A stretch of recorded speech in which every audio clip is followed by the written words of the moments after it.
नमस्कार, मैं हूं राम किंकर। हाजिर हूं एमसीडी की राम कहानी को लेकर अपने सहयोगी नासिर खान के साथ। आज का एपिसोड इसलिए खास है क्योंकि आपको बताने वाला हूं कि 10 दिसंबर से ठीक पहले दिल्ली एमसीडी का बजट किसी भी हालत में, दिल्ली नगर निगम का एक्ट ये कहता है 10 दिसंबर से पहले वो पेश हो जाना चाहिए।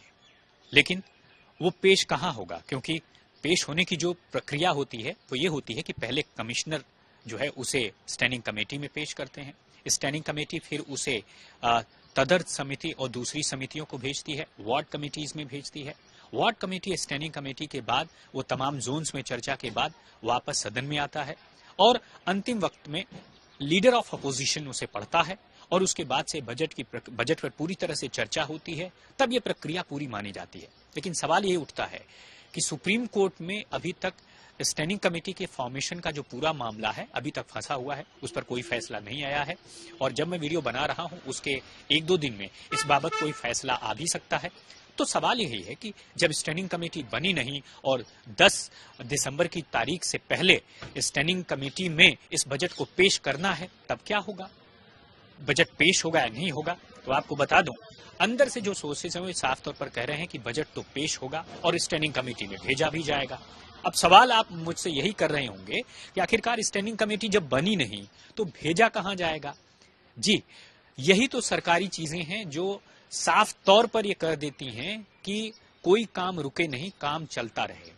यानी स्टैंडिंग कमेटी में पॉलिटिकली जो 18 मेंबर्स की पॉलिटिकल लोगों की कमेटी है वो तो बनी नहीं, लेकिन स्टैंडिंग कमेटी के ऑफिसेस और उसके तमाम जो अधिकारी वर्ग हैं वो तो एक्टिव है ही। शायद यही वजह है कि 22 महीने से ज्यादा का वक्त हो गया है।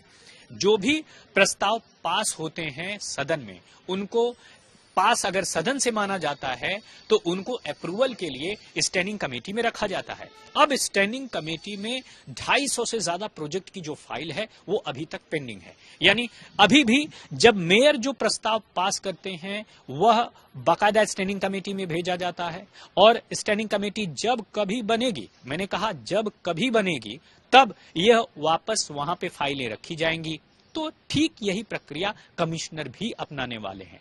कमिश्नर अश्विनी कुमार साफ तौर पर बजट तैयार हो गया है, जो सूत्र कह रहे हैं वो यही कह रहे हैं 10 दिसंबर से पहले ही इसे स्टैंडिंग कमेटी में भेज भी दिया जाएगा। यानी फाइल पहुंच जाएगी, वह डायरी हो जाएगी और उसके बाद से जब आगे फ्यूचर में स्टैंडिंग कमेटी बनती है तब इस पूरे मामले पर ये माना जाएगा कि स्टैंडिंग कमेटी में चर्चा हो चुकी है। फिर इस बजट को डायरेक्टली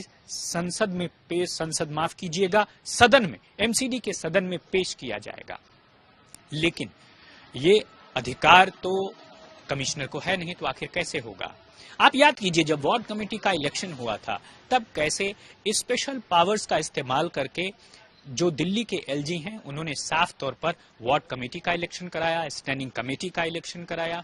और ऐसा लगता है, और जो सोर्सेज हैं वो ये कहते हैं कि कमिश्नर स्टैंडिंग कमेटी में इस बजट को रखने के बाद साफ तौर पर हो सकता है जनवरी के मध्य या उसके आगे वह स्पेशल पावर्स की डिमांड करें दिल्ली के एलजी से, और ताकि काम रुक न पाए और स्टैंडिंग कमेटी का काम चलता रहे। क्योंकि आपको पता है कि 5 करोड़ से ऊपर का जो मामला होता है वह कमिश्नर से ऊपर का हो जाता है, उसके फाइनेंशियल अप्रूवल स्टैंडिंग कमेटी से लेने पड़ते हैं, जो कि सबसे पावरफुल कमेटी है। लेकिन खास बात यही है कि इन सब के बीच दिल्ली चुनावों की तरफ बढ़ रही है।